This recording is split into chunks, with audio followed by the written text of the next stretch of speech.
It all starts at Janet University on an ordinary afternoon. A boy named Song is watching a movie on his laptop, saying he took a break because he is sick.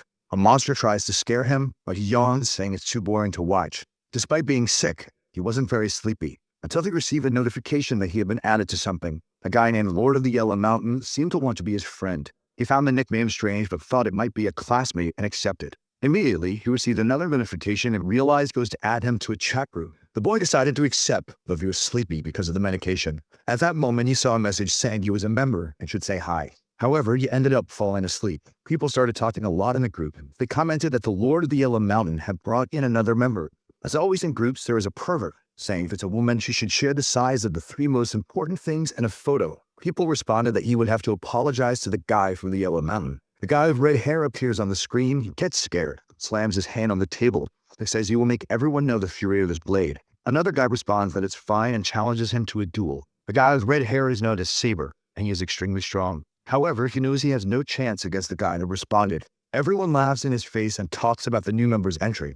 While Saber is there, devastated, people are anxious to see the first message from the guy who just joined. That's when our protagonist wakes up, saying your member is being added to a group, but that thing seemed weird. As soon as he looked, there were already 72 messages, and he was impressed with the activity. However, seeing that everyone was talking about powers and battles, he realized he had been added to a bunch of lunatics, which wasn't bad since he liked weird people. He just wanted to know who the Lord of the Mountain was who added him. What he didn't know was that joining that group completely changed his life. Training in the morning, he was kind of sad, thinking that lately he had given up on all his dreams. He studied because he had to study. So in a way, reading those crazy conversations in the group was kind of funny. Once again at home, you watched a movie and was dying of sleep. Those horror stories were getting more and more boring, and you decided to sleep, dreaming of saving the princess and being the hero. Meanwhile, in the group in a conversation, they ask why the guy from the Yellow Mountain added this boy. He comments that the person he added is a genius, but people seem to disagree. Then he realizes that by 1 digit, he got the person's number wrong and added the wrong one, and reveals that the spot that was supposed to be for a genius girl went to a random student.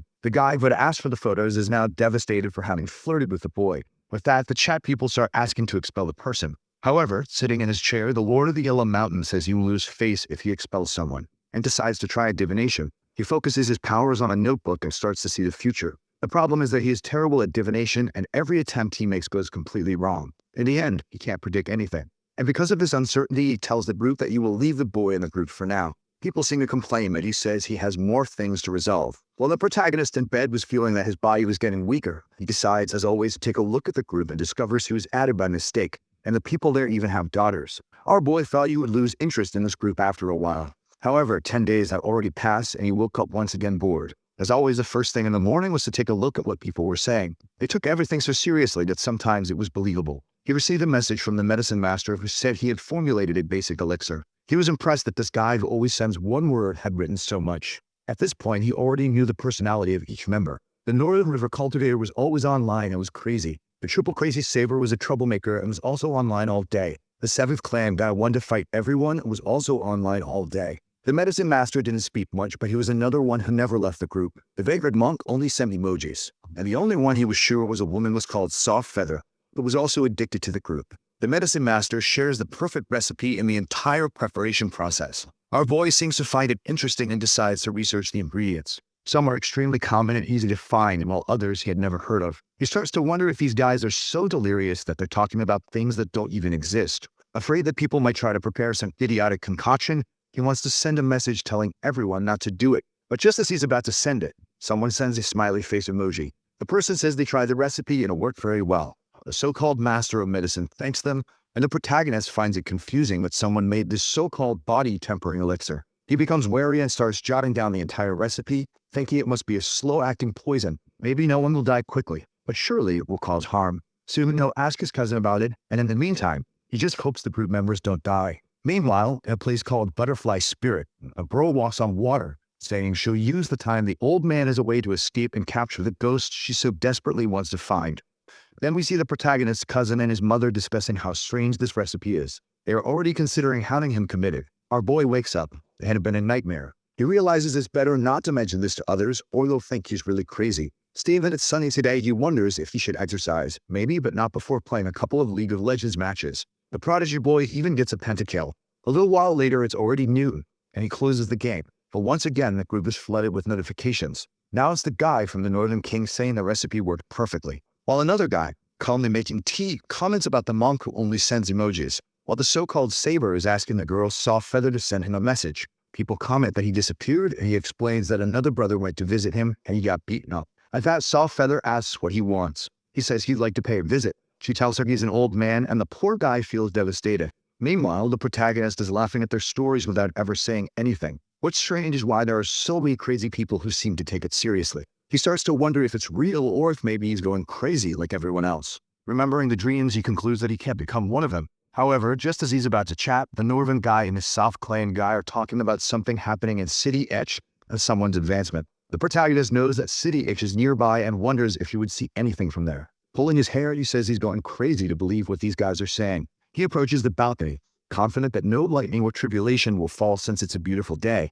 Elsewhere, a guy with a sword on his back tells a girl that the 16th is coming. She calls him 7th and says she's ready. Heading to the bookstore, the protagonist says that every time he reads a new story, time seems to fly. From inside, he observes that the sun is so strong it feels like summer. He hands the book to the clerk, who says, as always, it's 1 yuan per day of delay, until everyone hears thunder out of nowhere. They turn around startled, and the protagonist finds it strange. Above City Edge, a bunch of clouds appeared, and indeed the sun had disappeared. Outside, people commented that it was very sudden, while our boy Sam found everything very strange. The girl was on top of the building, while a little boy stretched out his hands, saying he would receive the power of the heavens. But he was in front of the protagonist like an idiot. He kept shouting until the clouds clear and the sun is back. He found it all very confusing and wondered if those thunderclaps were a hallucination. While the boy ran away, saying he was now immortal. He remembers previous messages from the group.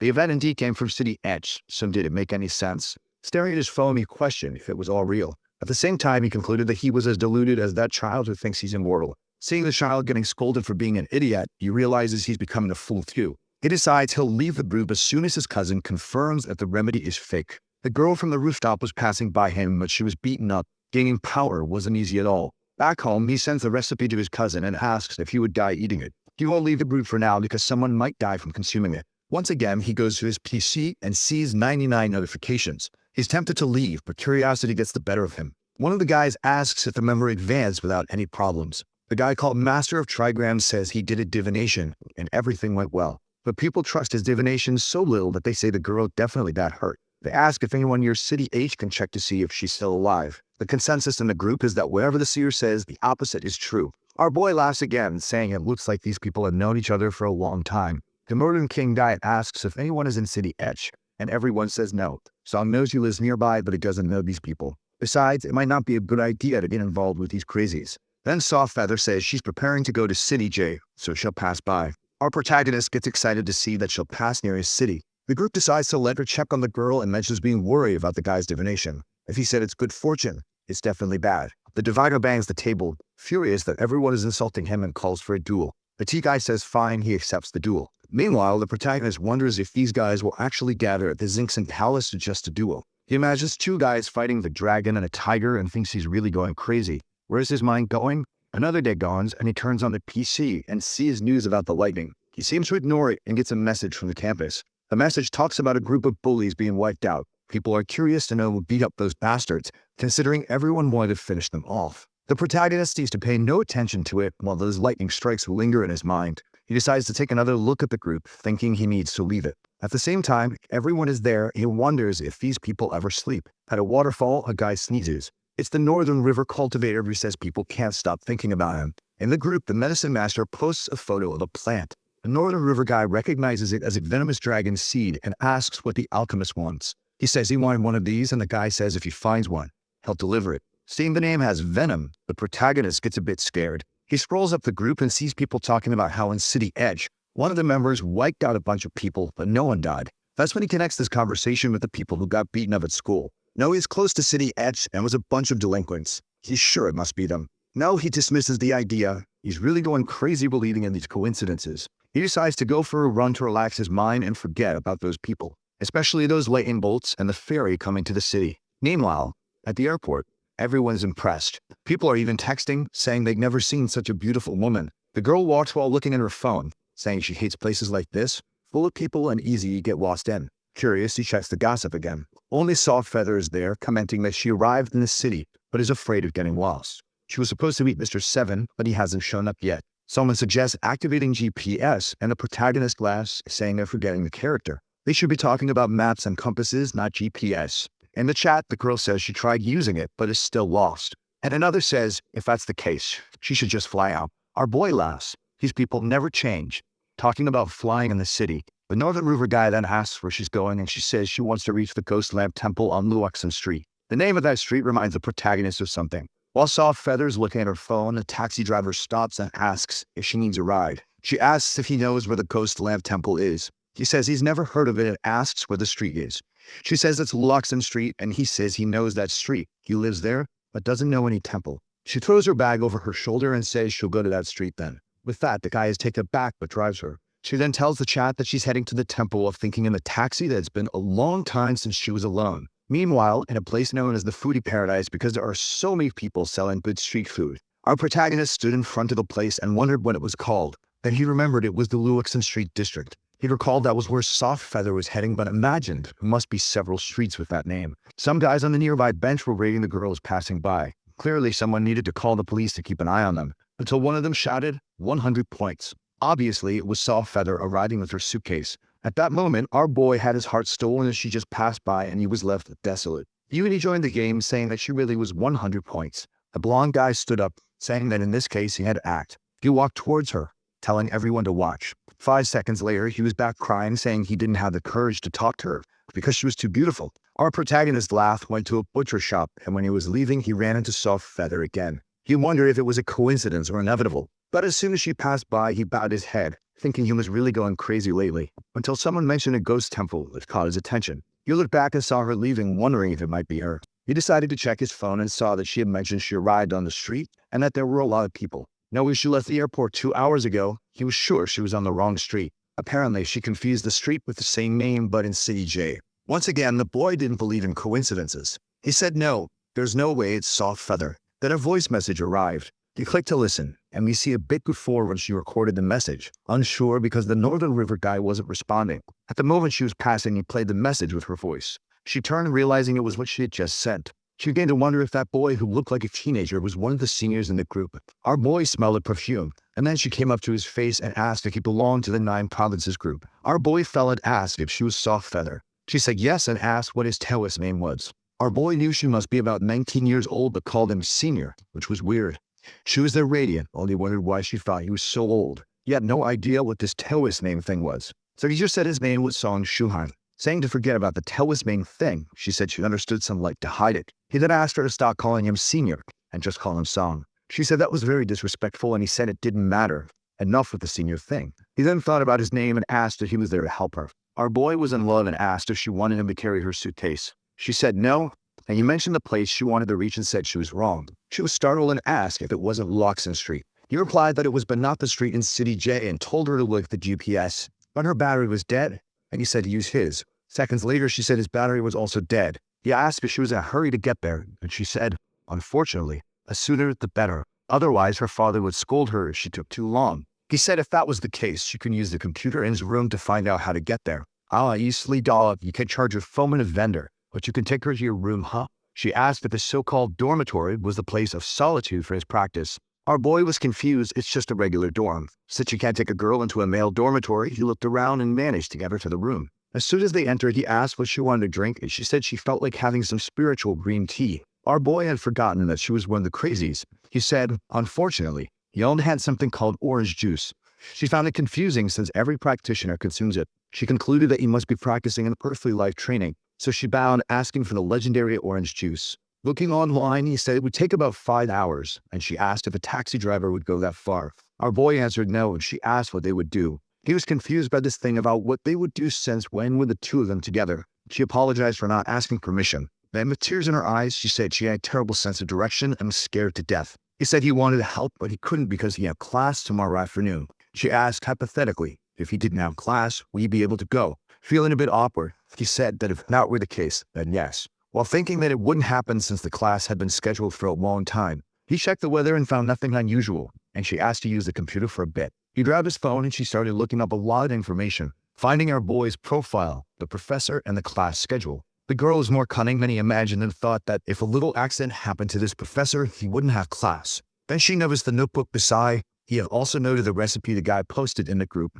She imagined he was trying to improve the recipe and immediately asked how many he could make at once. Seeing that she had noted the recipe, he was afraid she would think he was one of the crazies and said he hadn't made any. She questioned if he was trying to improve it before practicing, and he just gave a thumbs up, thinking it was good to play along. To change the subject, he said he hadn't made it because he hadn't found the ingredients yet. She came closer and said that if that was the case, she would send 2 boxes of ingredients when she got back home. He thanked her and asked for her documents to book her ticket. While she was at the window, he thought she was beautiful and kind. It's just a shame she lived in his world of illusions. Meanwhile, she activated her self-created glasses that allowed her to project her vision elsewhere. She took a panoramic view of the city and detected the professor at his house talking to his daughter. She apologized and said he would be compensated later, but today he had to go to the hospital. Something seemed to lift his leg, causing him to fall and hurt himself.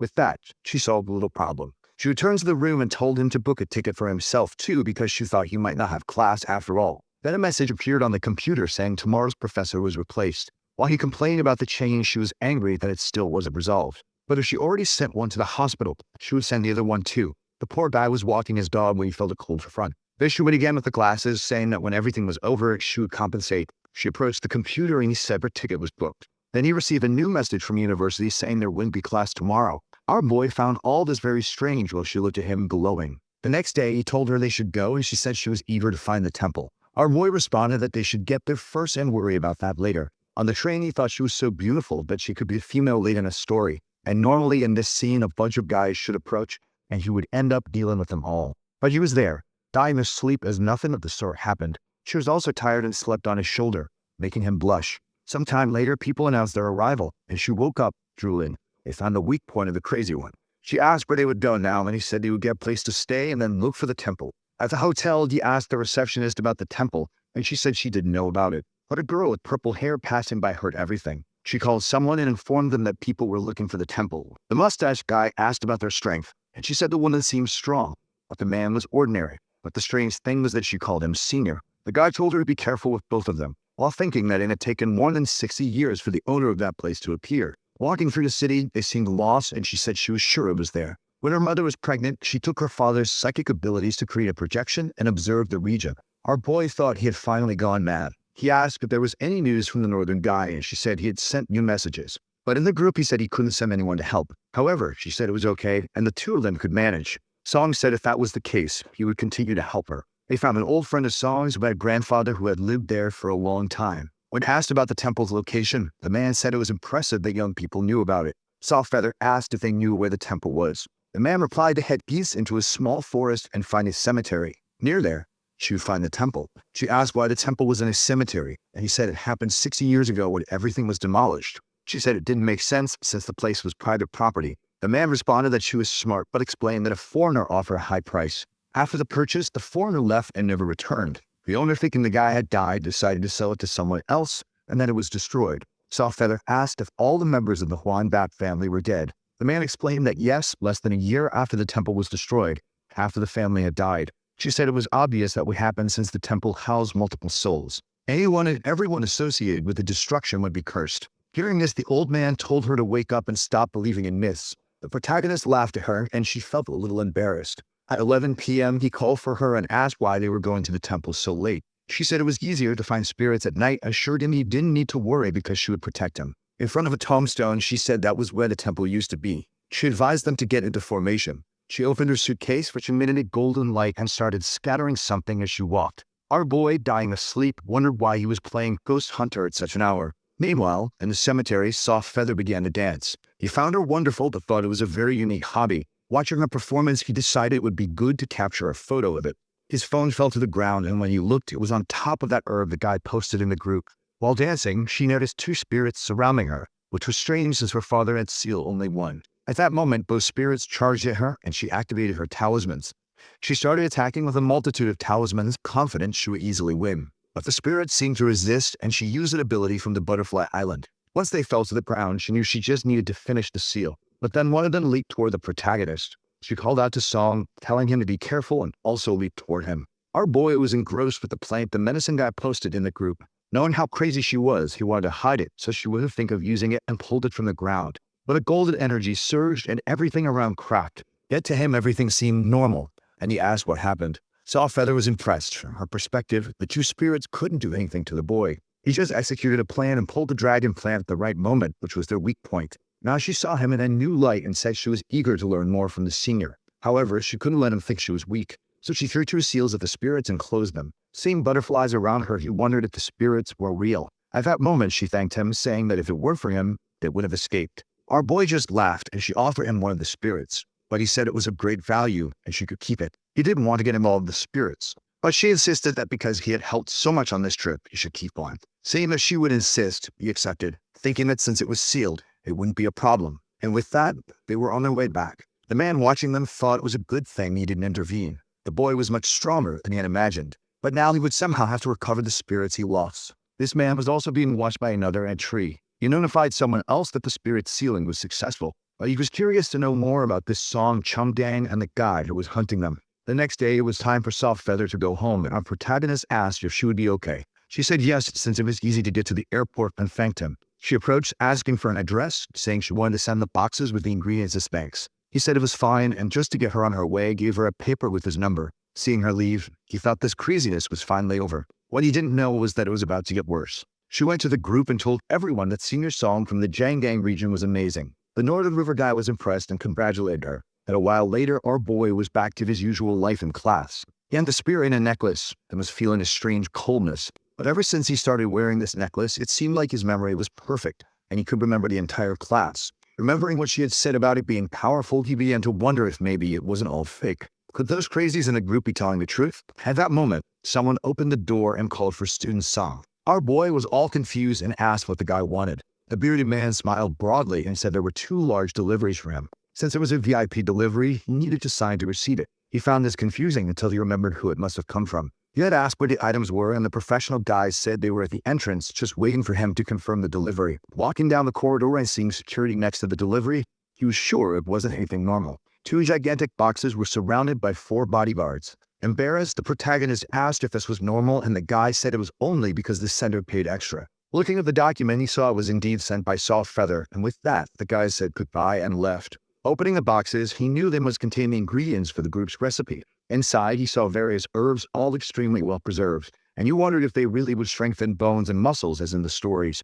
Now he was getting curious to know if it worked. He took everything to his room and remembered he would need a furnace. He knew that would be impossible, so he needed to find a substitute. Staring at a frying pan, he was sure it wouldn't work. But looking at everything else he had, it seemed to be the only option. He organized the ingredients and started preparing the recipe. Softfeather had noted everything necessary, so he just needed to follow each step she mentioned. Some parts were confusing, but he decided not to ask the group to avoid getting more involved with those crazies. The only option was the electric stove, but he hoped it wouldn't cause any problems. Seeing the smoke rise, he thought it was too easy, just like cooking pasta. The recipe mentioned being careful with temperatures, but since everything he was using was electric, it probably wouldn't be a problem. The only strange thing was that it looked like actual broth. He added another herb, saying all he wanted was proof that these powers existed. But it only looked like a normal soup, and he realized nothing had changed. Strangely though, the necklace started reacting. Then he realized some of the reactions described in the recipe were happening. He knew he had to increase the temperature for the dewgrass to take effect. It then fell into the water and began to dissolve. Following the recipe and using modern tools, he thought of various ways to prepare it.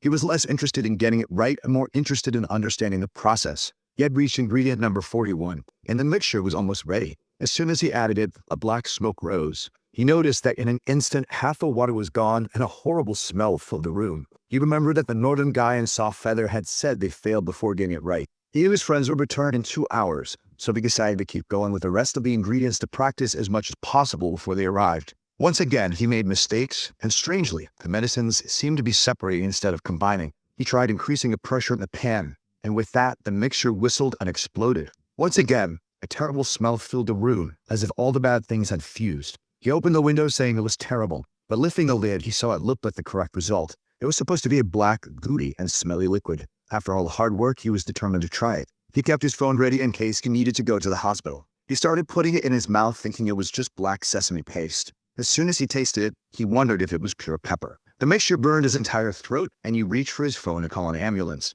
But at that moment, he felt another sensation. When the paste reached his stomach, he realized he was receiving energy. It was as if it were filling his body and strengthening him. At the same time, it felt like all impurities were being removed. Some girls were chatting by the window when a shameless Song was walking by, taking off his shirt. The girls by the window were smitten, saying he had a 10 out of 10 body. Meanwhile, he wondered what the sticky stuff on him was. He realized that maybe the impurities were coming out with his sweat. Looking at his body, he was shocked to see that he now had a chiseled abdomen. The neck pain from gaming had also disappeared, and now his vision was incredible. Observing a trash can far away, he could clearly see a fly on it.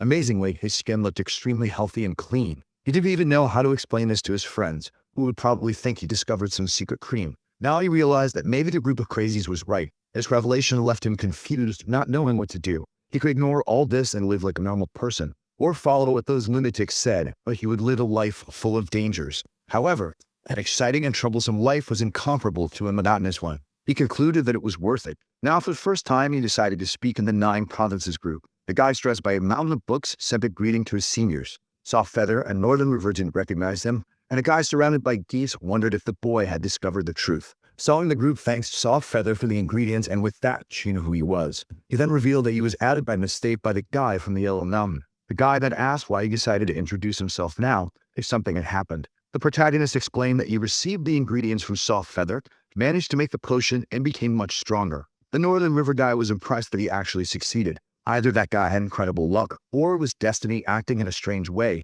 He mentioned in the group that he wasn't sure it worked, but his body had strengthened. The Northern River guy asked how many sacred furnaces he used and how long it took to succeed.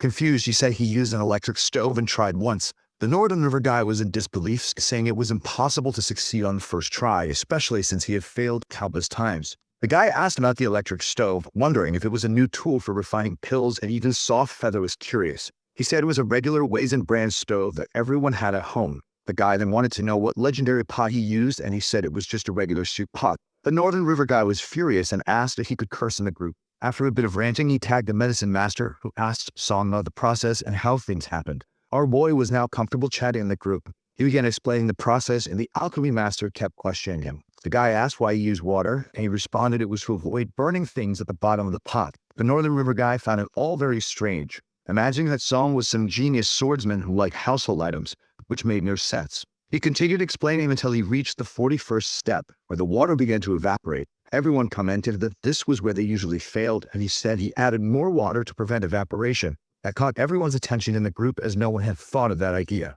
The medicine master, after listening to all his plans, said he would practice with these ideas and return with the results. Meanwhile, the Northern River guy warned him that the path he wanted to follow was dangerous. Our boy didn't want to say anything since he had been laughing at the fools lately. The guy explained that he would have to join a sect or follow as a solitary person. Soft Feather offered to help through the Butterfly Spirit sect. Our boy asked what the difference was, and the Northern River guy explained that being free meant doing whatever you wanted, but it was a harder path. While joining a sect was good, you would be sent here and there. Our boy wasn't keen on joining a sect, since he would have to leave his home, which wasn't what he wanted. He then asked how free cultivators strengthen themselves, and Soft Feather explained that sometimes group members ask for help, and they receive rewards. Our boy got excited, saying this was the perfect path for him. He then announced in the chat that he would be a free cultivator, and the Northern River guy said he would help him. Our boy was excited, knowing that the guy would deliver a bunch of basic stuff, which was what he needed. But Soft Feather jumped in, saying that passing on those basic techniques would be perfect because she wanted to return to that city, especially because she wanted to take a few days to have fun. The alchemy guy chimed in, saying he wanted to see him prepare the recipe live in exchange for some resources as well. The Northern River guy was envious since he had struggled to get everything that the protagonist was about to receive. He showed interest, and our boy thought that the master would probably need the plant too. But then the guy said he would be there first thing in the morning. Our boy felt a bit awkward since he had school, but this time he decided to skip class. Staring at the screen happily, he thought he would receive many challenges, but in the end, he was receiving a lot of help. Our protagonist asked if he could share the successful recipe liquid with his family members. The Northern River guy replied that he could, while feeling touched by the boy who experienced such power and still wanted to share it. The guy explained some rules for sharing and then asked if he had felt any side effects. Our boy said no, and the guy asked if he had or had ever had a girlfriend. Song was confused by this question and said he had just entered university and was pretty chill. The guy continued asking about his love life, making our boy feel embarrassed. Then the Northern River guy explained that consuming this without a large amount of energy resulted in an explosion, but since he hadn't spent his energy with anyone, he survived.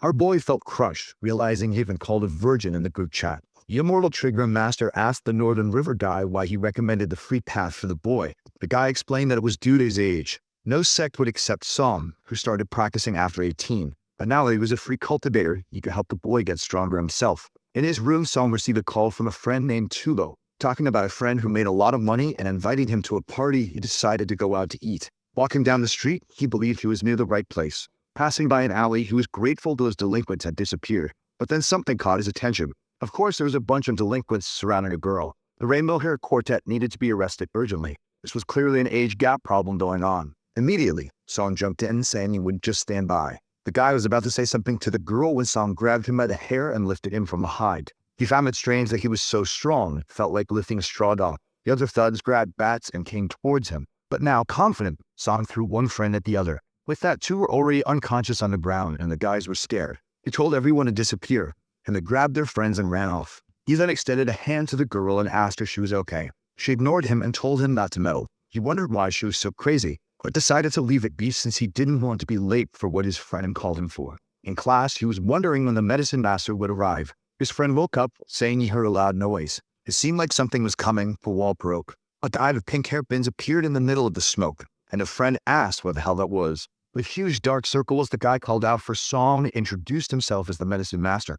At that moment, our boy realized this guy was indeed a weirdo. Walking outside, the guy explained he used tracker to find him. Then he activated a power to locate who had the body-tempering liquid and found the boy. Song said he didn't think he would receive Vegeta in person, but the guy explained he looked like that because he came flying on a sword. Our boy asked why he was wearing eyeliner, and he said it was just that his eyes were deep set because he had been staying up for several nights. Song was in disbelief that the calm and skilled guy from the chat was actually a lunatic. They went to the dorm, and the master asked if he refined pills in that room. Then he questioned him about using a regular pot and water. He wanted him to refine a liquid for him to see, but our boy said he had class in the afternoon. The guy said it was no problem and asked who the afternoon professor was. Song felt a sense of deja vu and asked if he wouldn't send the professor to the hospital. The guy gave a thumbs up, saying they thought alike, but not to worry, he would only break a leg. Our boy said enough of this. Soft Feather had already beaten up his professor. The guy felt a bit embarrassed, saying he had already seen his perfect strategy. Then he suggested creating a small catastrophe to have the classes canceled. Our boy said it was okay, he would just ask for a leave of absence, and he suggested they go somewhere else. He was afraid they might destroy his campus. He then remembered the plant he had found and asked the master if he still needed it. The guy said yes, he had found some, but the quality was horrible. Our protagonist pointed out that he had one. The master was impressed that he hadn't even noticed its presence. Moreover, it seemed to have grown a haunted place for over 60 years. Song asked if he needed the plant, and the master said yes. However, he should inform the boy that it had almost priceless value. The 2 boxes he had received before weren't worth a tenth of this. Song said it was okay since if he hadn't shared the recipe for free, he would never have discovered it. The master accepted but said that the plant was too valuable and Song, as a beginner, should use it himself. However, since he received it, even though he was embarrassed, he would have to bring something much better for the boy and told him to get inspired. He then tagged the silent monk and asked for some much more advanced and rare techniques. Northern River, on the other hand, asked Soft Feather if she had been seduced by Song since she wanted to help him so much. Soft Feather's father had stopped bothering Saber, who was now back in the group to bother everyone. But the Grandmaster just sent a smiley face and a sword, and with that, Saber said he was fine and would stop. Out of nowhere, the master went to the window and opened it. Our boy was confused when he raised his fingers. He said it seemed like that was how it was going to be and explained that he had sent their location and soon the items would arrive. Our boy asked if the master himself was coming there. The guy replied no, probably the monk would send them on a flying sword, and they were on their way. Then he said it was time to see his practice of making the body-tempering liquid. Walking through the streets, the protagonist asked where they earned money. The master asked if he had money problems and said they had plenty. He told Song that when he learned to make pills, he would also earn a lot. At that moment, he seemed to notice something and Song asked what it was. He said it was nothing, just that every time he went out, some people followed him. The guy, who was almost noticed, was trembling. Seeing that lunatic, he couldn't believe he was so strong. Like he was determined to recover the ghost spirit to return home. Suddenly, the master stopped at a house and said it was perfect, and they would rent it. Song said he should wait since he didn't have any rental money, but the guy ignored him, rang the bell, and a man opened the door, asking if they were from the delivery service. The master said no, they were looking for a place to rent, and that one seemed perfect. The man said he didn't like living with other people. The master said in that case it was even better and told the man to leave the house. But the man kicked him out, saying he wouldn't accept any amount of money. An hour later, they now had the house. Obviously, the master gave an amount of money the man could refuse. With that, it was time to start the recipe. Song explained about adding water and letting it boil for 5 minutes. The master just observed and couldn't understand how he reached those conclusions if he had never refined pills. Perhaps, even though the boy was old, he had some talent for this job. A few hours later, our boy told him to be careful. The pot exploded, a terrible smell and smoke rose.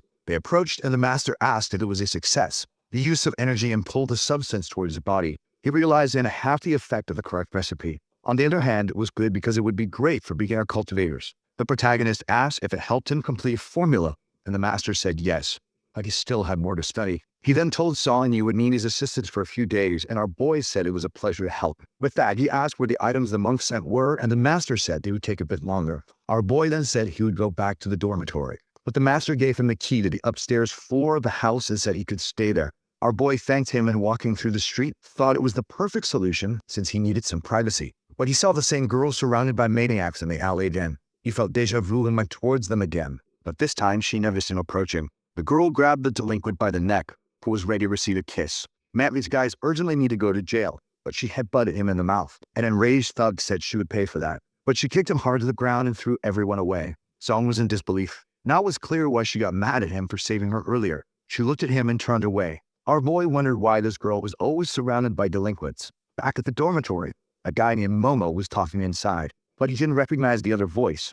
There were a guy named Xiu. He acted and dressed like a woman but didn't like men. He was talking about having gone out with a girl named Xiao Mai. The guy with glasses said it was incredible, and he started rolling on the floor saying he felt very shy and happy. The only problem was that he was afraid he would have to kiss her tomorrow and felt very insecure. The guy with glasses said he had no experience in that. But the blonde guy said he was the only one who could help. They should practice a slurpy kiss so he could gain experience for tomorrow. The guy was shocked and asked if he had heard wrong, but Xiu threw himself, saying it was time for practice. Obviously, the friend pushed him away, and he started crying. Song was outside listening to all this craziness. He wondered if Momo would lose his purity. He didn't know if he should stay outside or go in to help his friend. The problem was that if he went in, he might interrupt things. At that moment, Xiu opened the door, all excited. He faced Song, who said it seemed like they had a very good relationship. Xiu introduced himself and said he was a childhood friend of Momo. Our boy, feeling awkward, said he was the roommate. Hearing the name, Xiu asked if he had met anyone strange recently, because yesterday someone was asking everyone for information about him.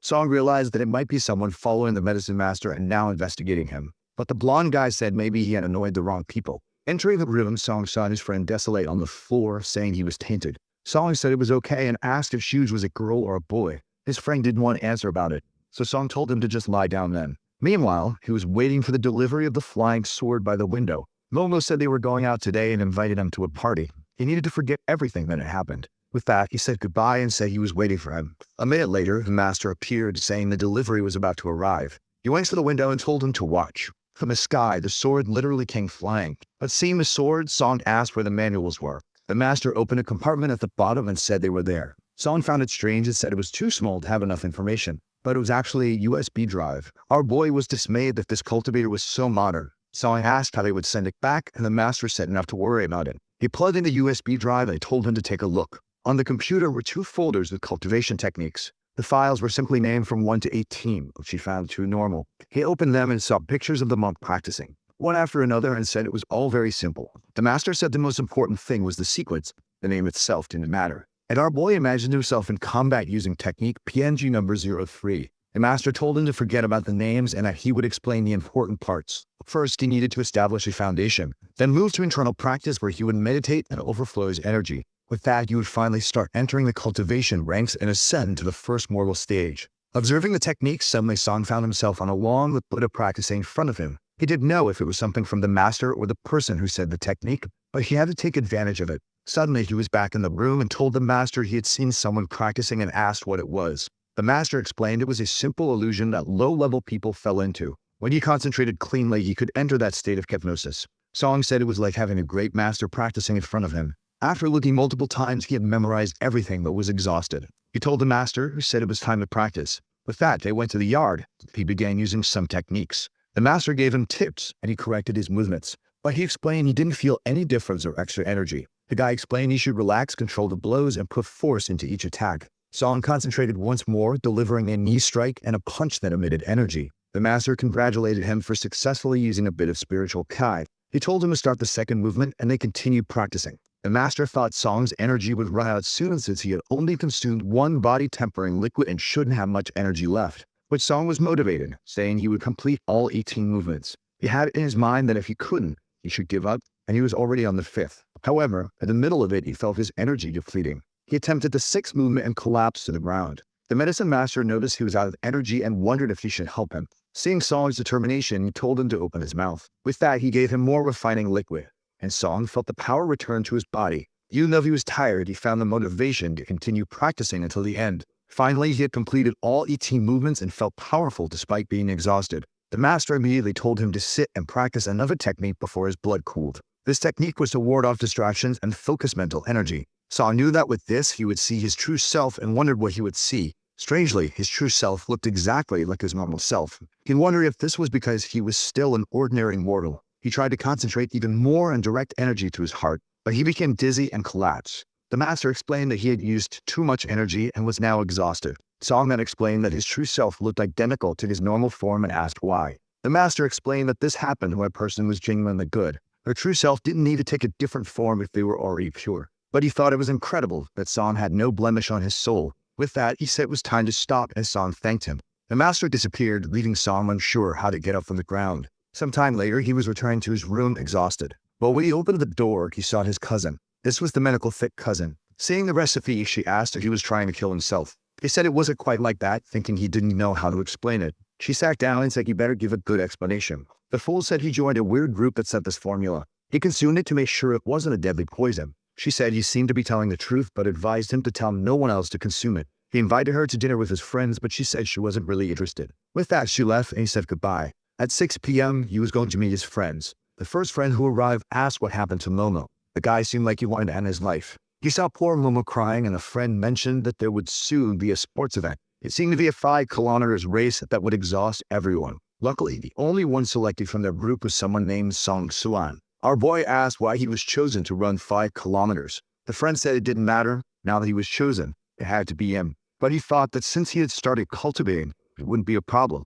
He raised a can, saying he would win for them. A while later, everyone was passed out from drinking, but alcohol no longer affected him. He decided to return to his room and check the group. People were talking about a white monarch who was about to reappear after 150 years. Song found it strange, especially since even the Northern River guy seemed scared. The crazy saber guy even said he was going to isolated cultivation and didn't want to be contacted. But everyone knew he was scared of the white monarch. He realized it wasn't a good idea to mess with this guy and decided to go to sleep. Meanwhile, in the city, someone was jumping across rooftops. They entered Song's room where he was sleeping on the bunk bed. The intruder exclaimed that Song was the right guy. Seeing the necklace on his neck, they thought it would be easier than expected. They tried to strike, but an aura emanated.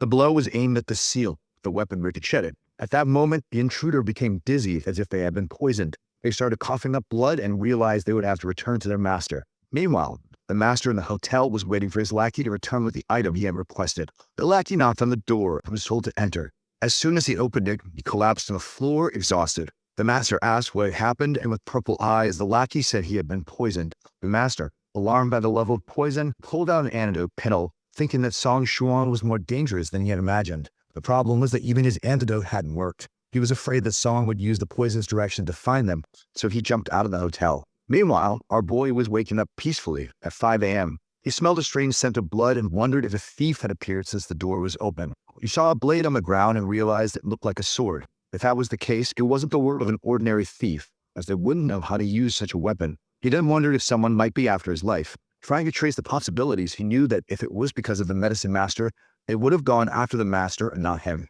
He remembered everything that happened with Saw Feather and the item he received and wondered if the person she mentioned back then was behind this. Walking through the dormitories, Shuj came running, calling for him. They asked if he had found the guy who was hunting him. Our boy said no. Jews then passed all the information he had gathered from the students about the guy who had been asking around. He was 1.83 meters tall, with an accent from a nearby city, and provided all the basic characteristics. Our boy realized this was near the temple. He was heading to the medicine master's house when he saw a girl coming out. She grabbed an alchemy pot from the back of a car and kicked it, making it grow. He found it odd and was sure this girl wasn't normal. The girl called his name and told him to come help because she was a lady. Carrying the furnace, he asked how she knew about him. She said she had a close relationship with the medicine master, so it was normal for her to know. He asked if she was his wife or something, but she said no. For now, she was just a disciple. However, since the medicine master was in town, she had to come here to bring the stove to help him. At that moment, the master appeared with a lot of smoke, saying he had been waiting for them. He asked Song if he had been attacked last night and now understood why he hadn't died. Song said yes, and that the person left this blade in his room. Smelling the blood, the master said the attacker had already killed multiple people and asked how Song felt. Song, Ever the psychotic said he felt excited. The girl and the master commented on how peculiar he was. The master then explained that he had placed a barrier on the boy that poisoned anyone who attacked him, which was why he survived. The master apologized for involving Song in this. Song said it was okay since it was thanks to the master that he survived. And he showed the ghost spirit, saying he thought people were after it. The medicine master said it was a possibility. The girl next to him said she would exterminate everyone if Song gave it to her. The master knocked her on the head, saying she would hinder the boy's cultivation. Song then asked if there were techniques to detect people who were following him. The master said it was very easy and started looking through some files of a certain scholar named Shangong. Our boy asked who that was, and the master explained he was known as a nuclear bomb because someone had thrown one at him when he survived. The master then said he found files on how to detect those following using mental energy. Song then had an idea.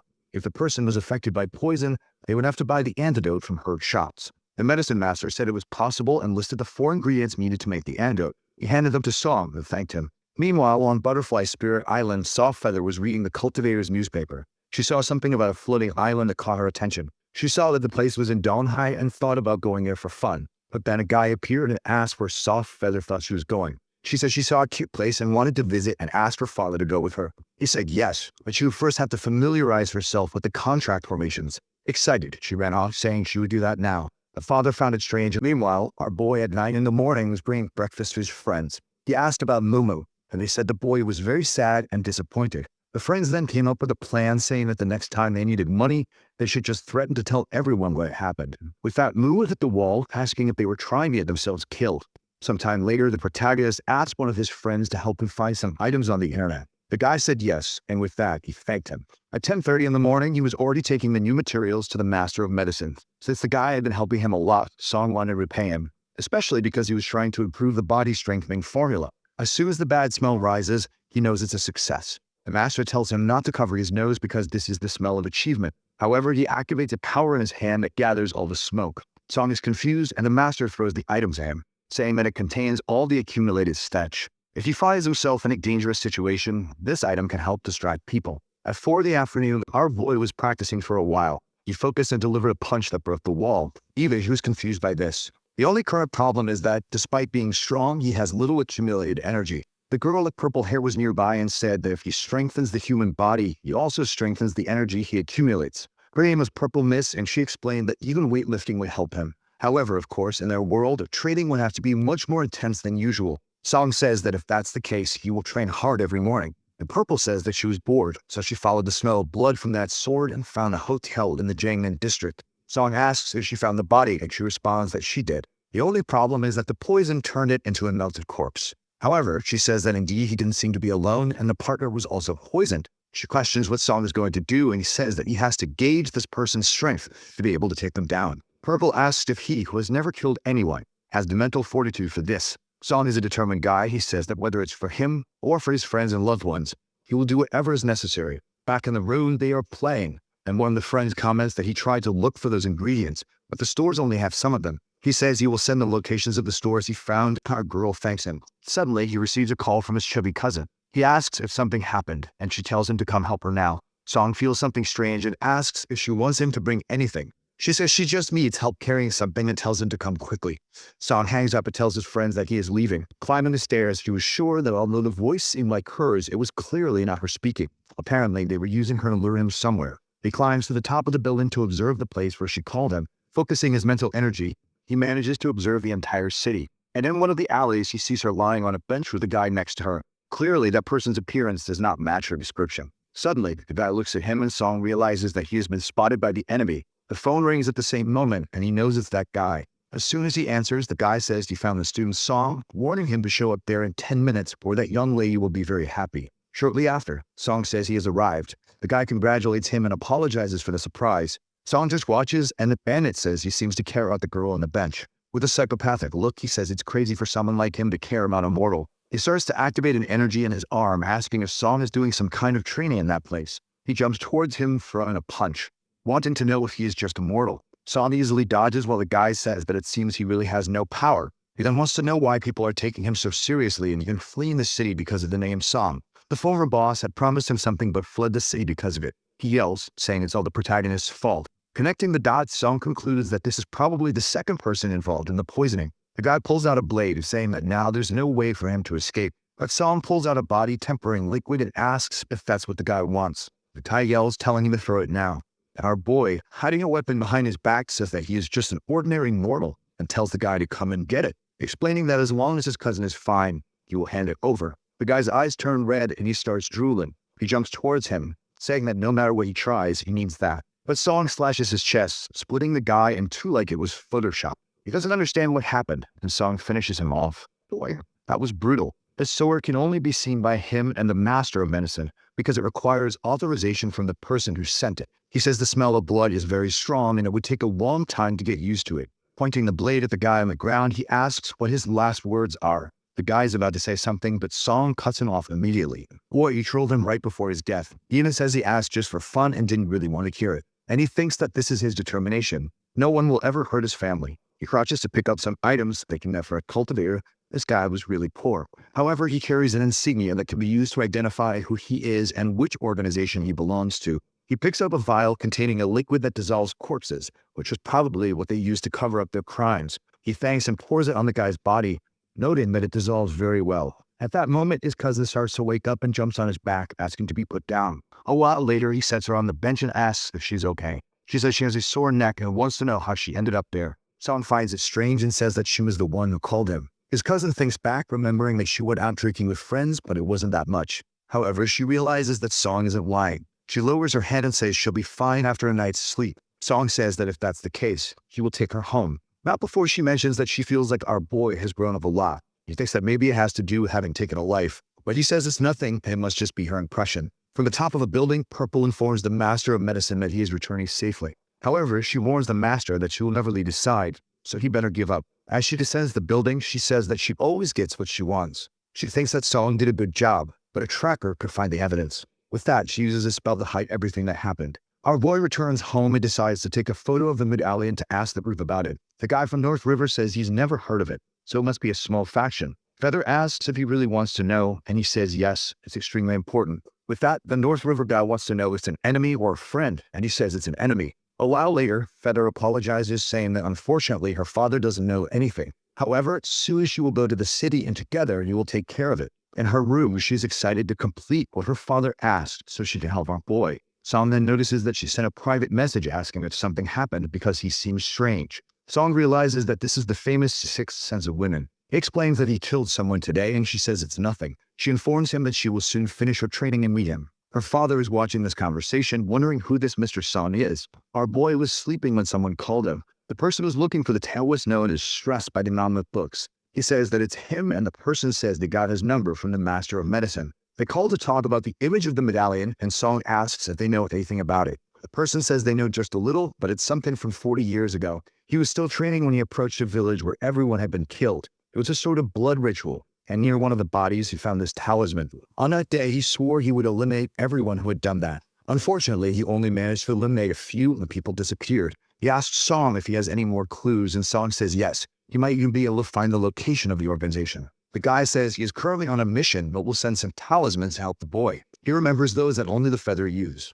The guy says that this name, stressed by a mountain of books, needs to be changed as it doesn't suit him. He ponders this and wakes up the next morning, seeing the blade beside him, knowing that the death was not a dream. And today he will surpass the master as well. Boy, this guy is very aggressive. Someone knocks on the door and a man saying he brought another package. While the man thinks it's strange that he received 2 large packages at different houses, Song asks if it's urgent. The man says yes, he brought it himself. Song signs, saying that soon he will also need the man to deliver something. The delivery man asks if it will be urgent, and he says no, it's something normal. With that, he says goodbye, saying to call when needed. With the box in hand, Song is curious to see if the talismans. Upon opening it, there's an exorbitant amount in a paper with instructions. It mentions armor talismans that provide defense, blade talismans that strengthen the sword, and purification talismans that will be good against an evil cultivator who controls ghosts. Song is confident, and only one thing remains. Just then, his friends enter the room calling for him. In the next scene, he's already on the racetrack, not remembering this. But he squats down, thinking that when he was drunk, he swore he would come in first,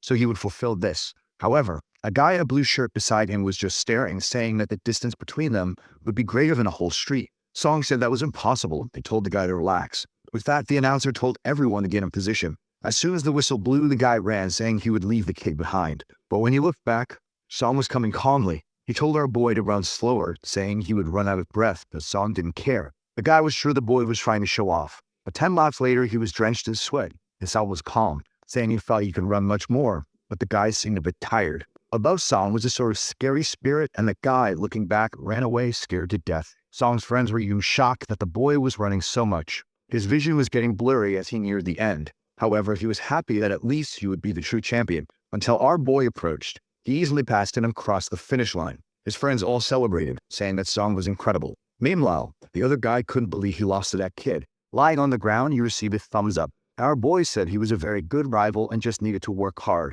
These words were worse than insults to the poor guy lying on the ground. Then a friend approached, talking about shopping research he had asked for. He mentioned a store that recently sold large quantities in the 4 items. Song was confident that he had finally found the lead. Back in the dormitory, Song was confident. He had the invisible blade, the alchemy master's resources, and now the talismans. In the worst-case scenario, he could offer the ghost spirit as a reward and ask for help from someone in the group. On the subway, the place was crowded. Everyone was complaining about the heat, and Song kept the spirit and the necklace turned off for now. Suddenly, a monk entered the car. People commented that he was a foreigner, but Song quickly realized that this monk was extremely powerful. He decided to stay alert and hide his aura for now. The monk looked around and started preaching to the people in the car. The guy was like a Jehovah's Witness, quoting many stories about the Buddhas.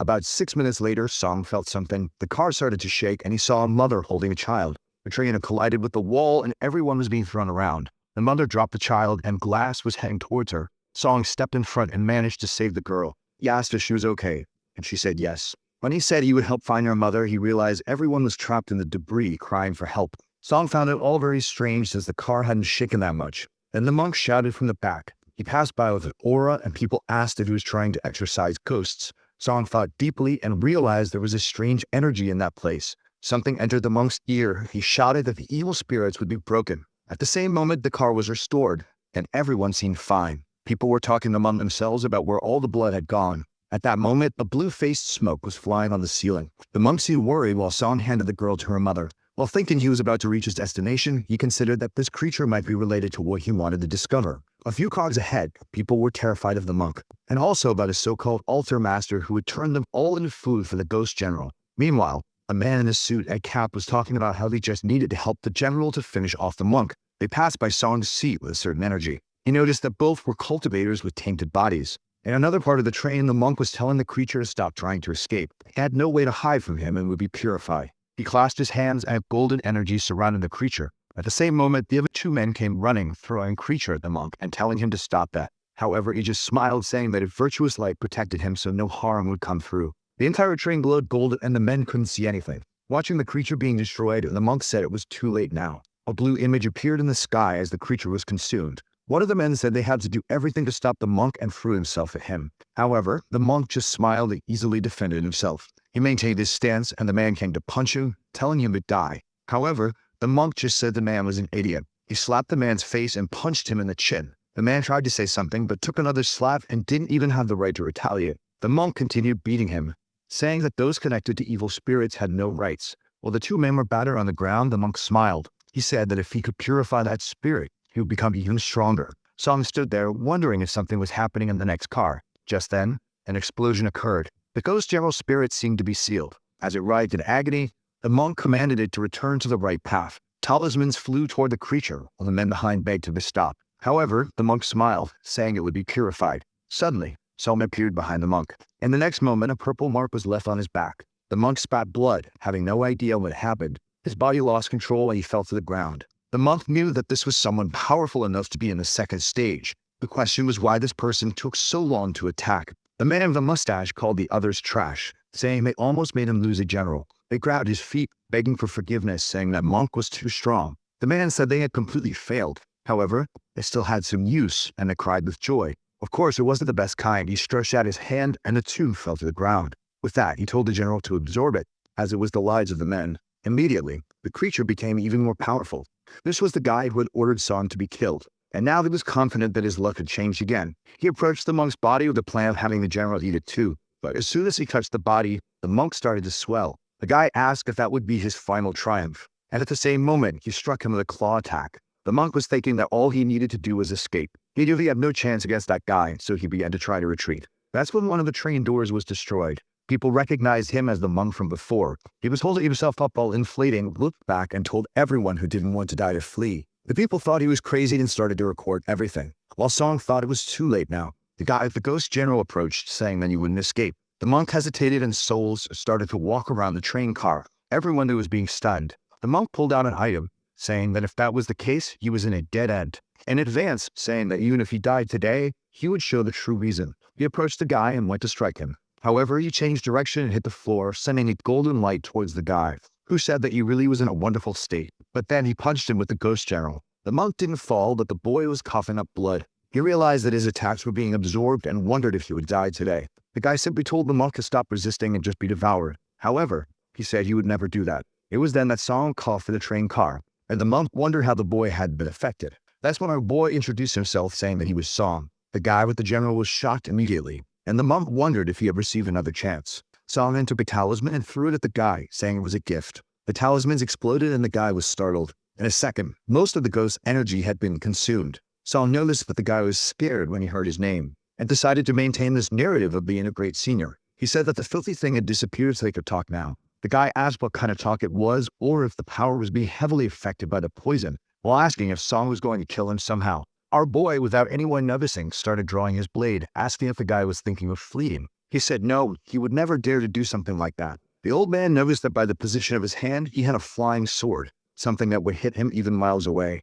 Song smiled, asking if he really thought you could escape the master's blade. While feeling embarrassed for saying such things, Song knew he had to stay calm so the guy wouldn't suspect anything. At that moment, the guy fell to the ground, begging for Lord Song's forgiveness. Our boy questioned this business of a chance to live and said he had already given enough as he prepared for an attack. The blade stopped right in front of the guy's forehead. He wondered why he had provoked this incredible senior. Song then said he would give a small chance so no one would think the older folks are cruel to the young. He said that as long as the guy could survive one attack, he would let him go. The guy lowered his head, thinking about the light-saving talismans he had, and asked Song if this was true. Our boy said he would never tarnish his own reputation. The guy then said he would beg for mercy. Song just told him to prepare and attached 2 seals to his sword. With a slash of the blade, the guy was once again split apart. The monk was in shock and asked if it was really possible for someone that strong to die so easily. Song told the guy that now that he had survived the first attack, he would let him live. The monk seemed confused, but Song knew very well. Someone who had been accumulating ghostly items for over 60 years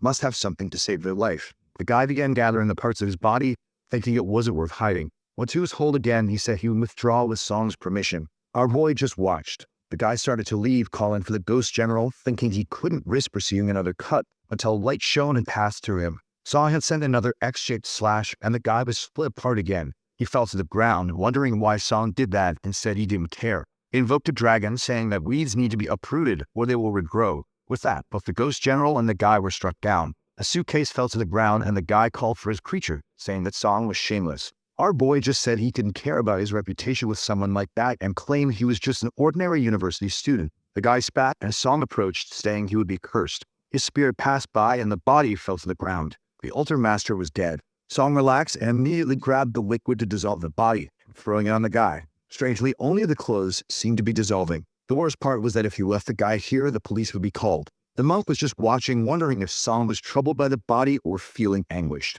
Our boy asked if he had any way to deal with that, and the glowing monk gave a thumbs up, saying he knows the solution. Song thanked him, saying he owes the monk one. However, he replied that in the end, it was the boy who saved him. With that, he sat next to the body and began to absorb the energies. Song grabbed the suitcase because he imagined there was something important inside. He knew people would wake up soon, so he sat on the bench. The people in the car began to wake up, and as soon as they looked, they saw a monk with a body in front of him. He smiled brightly, and the people ran away in desperation. Our boy took advantage of the crowd to leave, saying he left everything in the monk's hands. He took another train, and there was talk about an incident in the subway.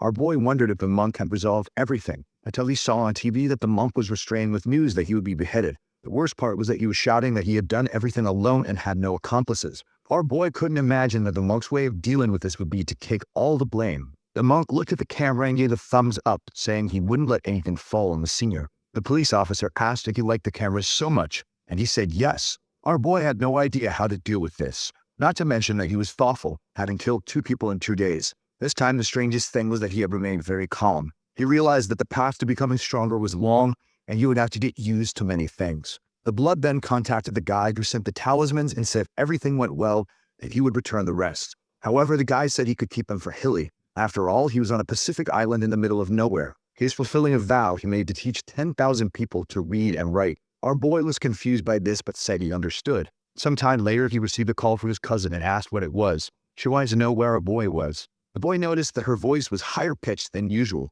so she must be having some problem. He said he was on the subway. Would be home in half an hour. She said she heard he went to some store to buy medicine and asked if it was true. He wanted to know how she found out and said she beat up one of his friends. She continued to insist on knowing if there was something wrong with his body. He said his body was healthy, and he just went to buy something to help a friend. She said she understood, but that as soon as he got to school, he should call her. While thinking that it was the second time his cousin was looking for weird stuff, so it's good to keep an eye on him. To avoid raising suspicion, he decided to leave the suitcase with the medicine master for now. Upon arriving at the master's house, he expressed his uncertainty about opening it because there might be something inside. The master complimented him, noting that it had indeed been tampered with. However, he simply waved his hand and said it was now undone. With that, the suitcase opened to reveal a stash of money. Despite this, Song wasn't excited. He had wanted the item to become stronger. At least now he could buy food. The master then warned him not to let the money deceive his vision, as the true treasure lay elsewhere. He opened a compartment containing 9 vials. Song asked that it was safe, and the master assured him he had already cleared the traps. Upon smelling it, Song recognized it as the full version of the body-tempering liquid, with much more intense effects than the simplified version he had been using. Song asked if it was enough to complete his power foundation, and the master assured him there was more than that. Our boy asked what the pearls were, and the master explained they were of ki and blood. Song noted there were many, and the master said as long as he didn't spend excessively, they would last a long time. Song mentioned the altar master making contracts with ghosts, but he considered himself lucky. The guy suggested Song stay for them to test some formulas, but Song insisted he had to return to his cousin. And the next scene, he's already being dragged through the street. She's telling him to stop lying about these Chinese medicines, but he insists he's not lying. She explains he still needs a medical exam. Even if he's well, she can't be careless with a cousin like her. Our boy shines brightly and says he's at her disposal today. The scene shifts to the hospital corridors. A guy passing by the protagonist drops money on the ground. He calls the guy to warn him, who thanks him. However, an old man overhears and mentions hearing about scams like this on the internet. If he had bent down to pick up the money, he would have been robbed. Our boy is confused and the guy walks away. He intended to return the money, but his sister grabbed it and insisted on conducting several exams. 2 hours later, he was exhausted while she was thoughtful. Our boy knew the professor who the General Penn had mentioned was at this hospital. Suddenly, a doctor opened the door and said she would take him to this professor's room. His cousin asked if there was a problem, and the doctor said she would have to explain something. She had never seen someone so healthy. All his indicators were almost at maximum health. His cousin was both excited and impressed at the same time. While our boy knew it was all because of a WhatsApp group, a nurse appeared and told her to check on the patient in room 570. His cousin asked what was wrong, and she said it was a strange situation. The girl seemed fine on the outside, but internally, her organs seemed affected by a burn. Song was intrigued, and after a while, the nurse left. He said he was going to visit the professor and asked if she wanted to come along, but his cousin declined. As he walked through the corridors, that same bald man from before was walking around, saying he wanted to find the damn number 7 from the Sioux clan. He couldn't notice her presence, but he knew she was in one of the rooms. Meanwhile, Song entered the professor's room and said he had come for a visit. The professor didn't really know who he was, but our boy introduced himself and handed over some fruits. The professor thanked him when suddenly someone opened the door. It was the bald man from before who looked at him strangely. He said it was nothing serious and left, but then opened the door completely, saying the scammer was there. Our boy wanted to explain himself, but the man left. As he descended the stairs, he couldn't understand why the crazy old man was calling him a scammer. It was right at that moment he saw that little girl from earlier. Embarrassed, he said it was a coincidence and asked if she was okay. She said yes, it was just a small injury, and left. Our boy wanted to help, but she said she didn't need it. Meanwhile, the old man was in the room searching for Junior. He opened the door and found nothing. Back with the medicine master, he said the body-tempering liquid was ready. He handed it to our boy and said the recipe would be 100% in 2 more days. Once that happened, it would be time to leave. Song asked if he really needed to go like that. The man said he had been there for a long time already and asked if he had any problems. Our boy said no, and the master assured him that if he needed help, he just had to talk to the group. Our boy said he would keep that in mind. He asked if when a Buddha leads a person to the right path, it enhances their body. The medicine master said it was a sudden question, but yes, and asked if he was considering converting to Buddhism. Song recounted the whole story of the monk, and the master reassured him that this guy would soon resolve it. Our boy thanked him for the comforting words. Remembering the monk's smiles, he hoped the guy was okay. Our boy went home and slept. He woke up from a nightmare where he remembered the time he killed that guy, and the next day he went to practice in an abandoned place. He also used the blood pills to help recover energy and practice. Sometime later, Purple appeared saying she had a gift from the medicine master. She explained that he had to leave for a few days but received this while he rested. She tossed something into his hand and asked what it was. Upon opening it, he realized it was a fan. She explained it was a magical treasure that controlled flames. He could continue practicing with it, but at the end of the period, he should return it to the master. He was somewhat confused about how to use it, so she handed him an instruction manual. Our boy was puzzled about what kind of legendary treasure came with the manual. Purple told him not to worry about the details